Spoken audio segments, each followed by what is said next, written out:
Case of mistaken identities. The shopping centre was quiet as it often is. The shopping centre building boom of the mid-noughties meant that some just wouldn't be able to attract the quality of shops to attract customers, and this one was a prime example of that. Not that Mitch minded. He was happy to be able to get in and get out quickly, avoiding the great unwashed. He was just milling around the sports shop when he saw his old boss, or at least someone who looked like him. Shit, he muttered under his breath. His old boss was a wanker, and not someone Mitch particularly wanted to see. He'd left that job not so much under a cloud as beneath a thunderstorm, so he didn't want to make pleasantries with the least pleasant man in the city. He should hide, get away before he was seen.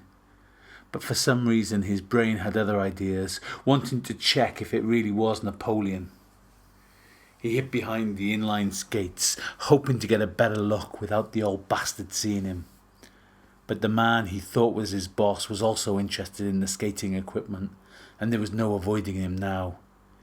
He had to say hello. Or he would have had to, if the man had been his ex-boss. But it was just someone who bore a striking resemblance to him. Mitch had seen enough. He headed towards the supermarket. Just before he got there, he saw a mop of red hair and a trademark blue bag that told him he'd just walked past Daisy. Daisy, the greatest love he'd never had.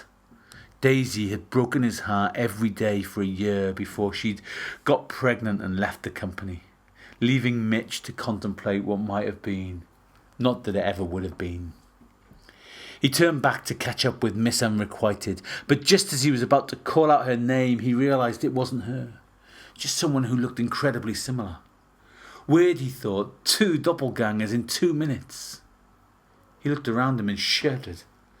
The place was full of lookalikes, people from his past, people from his present. There was almost his dentist, nearly his brother-in-law, practically his colleague, and a carbon copy of an old teacher. Everywhere he looked was a facsimile of people he knew. It was getting creepy. Was he being set up? Was this one of those secret camera prank type things? Had he just become a character in a horror movie? Whatever it was, he had an uneasy feeling.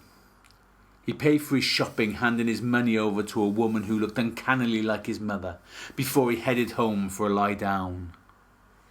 As he left the shopping centre, he saw a figure that looked a little bit like an ex-girlfriend. No, not an ex-girlfriend, the ex-girlfriend. We all have them. The one where a small candle still burns somewhere in the back of the brain. But compared to the other near-perfect clones he'd seen today, this was just a pale imitation. He walked on by, desperate to get home. "Mitch! Mitch!" The man kept walking. The woman shrugged her shoulders. Maybe it was just someone who looked like him, his long-lost twin or something. Shame. It would have been nice to have seen him, she thought, and continued on into the shopping centre.